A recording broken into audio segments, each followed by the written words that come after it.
Hello बच्चों, आज जो अपने टॉपिक लेके आए हैं वो लेके आए हैं गुणनखंड। मोस्टली सभी क्लासों में ये क्वेश्चन पूछा जाता है कि इसके गुणनखंड क्या होंगे।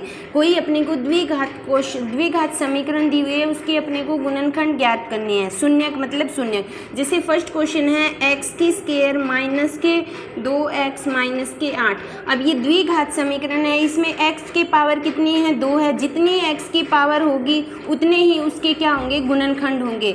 अब यहाँ पे x की पावर 2 है, इसका मतलब इसके कितने गुणनखंड होंगे, 2 गुणनखंड होंगे। अब वो अपने को गुणनखंड ज्ञात करने हैं। कैसे ज्ञात करते हैं, अब देखो हमेशा ध्यान रखना, सबसे पहले जो फर्स्ट और लास्ट है इन दोनों को अपने रफली मल्टीप्लाई करते हैं। कितना हुआ, 8x की स्क्वायर, निशान हमेशा साथ में आएगा।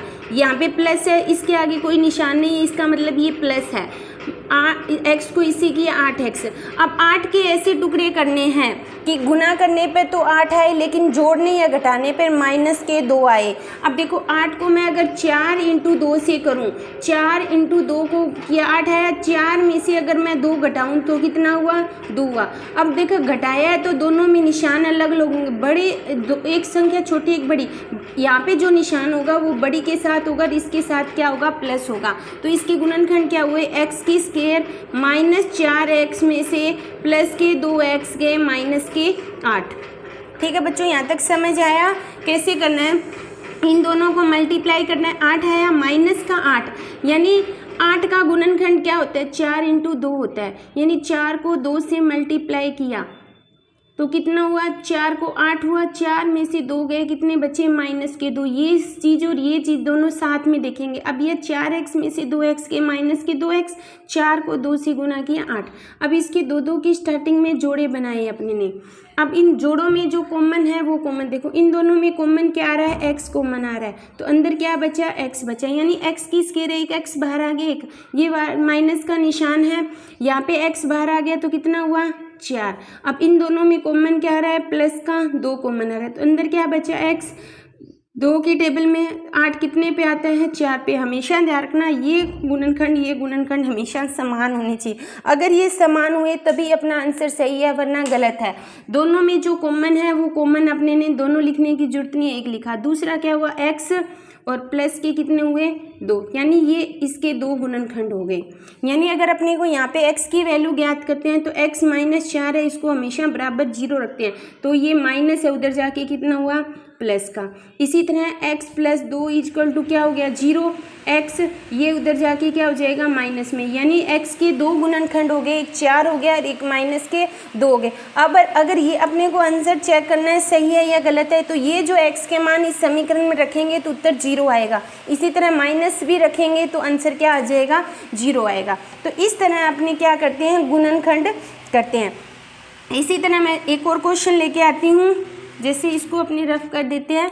इस तरह अपने गुणनखंड कर सकते हैं। जितनी ज़्यादा प्रैक्टिस करोगे मैथ में क्वेश्चन, उतने ही अपने को क्या लगेंगे, इजी लगेंगे। सेकंड क्वेश्चन है 3x की स्क्वायर माइनस की x और माइनस के 4। अब ये गुणनखंड है, इन दोनों को पहले 12 पदों का गुना करेंगे तो कितना आएगा, 12x की स्क्वायर। अब 12 कैसे बनते हैं, 6 × 2 बनते हैं, 6 × 2, 6 में से 2 जोड़े तो 8 बने, 6 में से 2 घटे तो 4। यहाँ पे 4 नहीं, यहाँ पे 1 है, तो इसका गुणन क्या होगा, 4 × 3, यहाँ 4 को 3 से। अब देखो यहाँ पे माइनस का निशान है तो ये घटाया है ना, अगर जोड़ेंगे तो दोनों निशान सेम आएंगे। अगर यहाँ पे घटाया है तो दोनों निशान अलग अलग आएंगे। बड़े यहाँ पे जो निशान है वो बड़े के साथ आएगा। तो 3x की स्क्वायर कितना हुआ, माइनस के 4x और प्लस के 3x माइनस के 4। यानी 4x में से 3x गया, माइनस का 1x, 1 लगाने की जरूरत नहीं होती, ठीक है। और 4 को 3 से किया 12, 2 के जोड़े बनाएंगे, दोनों में कॉमन आ रहा है, ओनली x कॉमन आ रहा है, ठीक है। तो इसमें से x बाहर आ गया तो क्या बचा, 3x, यहाँ पे बचा 4। इन दोनों में कॉमन कुछ नहीं आ रहा है, इसका मतलब 1 आ रहा है, 1 सभी में कॉमन होता है। तो क्या हुआ, 3x माइनस के 4। तो मैंने कहा था दोनों ब्रैकेट में जो है वो सेम होनी चाहिए, यानी 3x माइनस के 4। एक तो गुणनखंड ये हो गया, दूसरा x प्लस 1 1। अब यहाँ पे अपने को x की वैल्यू फाइंड करनी हो, वैसे यहाँ तक भी अपना, क्योंकि पेपर में सीधा गुणनखंड पूछे तो यहाँ तक है। अगर शून्यक पूछे तो शून्य कैसे निकालते हैं, शून्य का मतलब होता है x की वैल्यू, 3x ये उधर जाके क्या हो जाएगा, प्लस में, जो गुना में होता है वो जाके क्या हो जाएगा, भाग में। एक x का मान ये आ गया। सेकंड है x + 1 = 0, x ये इधर जाके माइनस हो गया, यानी x के कितने मान आ गए, अपने 2 मान आ गए। तो इस तरह अपने बच्चों गुणनखंड करते हैं, ठीक है। इसी तरह मैं एक क्वेश्चन देती हूँ जिसका आंसर है वो मुझे आप कमेंट बॉक्स में बताना किसका क्या होगा। थर्ड क्वेश्चन है 6x² - 3 - 7x। इसका जो आंसर है वो बच्चों आप मुझे इसका आंसर कमेंट बॉक्स में देना। इसके शून्य बताना कि x के जो 2 मान आए हैं वो कौन कौन से हैं। अगर वीडियो अच्छी लगे तो लाइक करना, शेयर करना और मेरे चैनल को सब्सक्राइब करना। Thank you.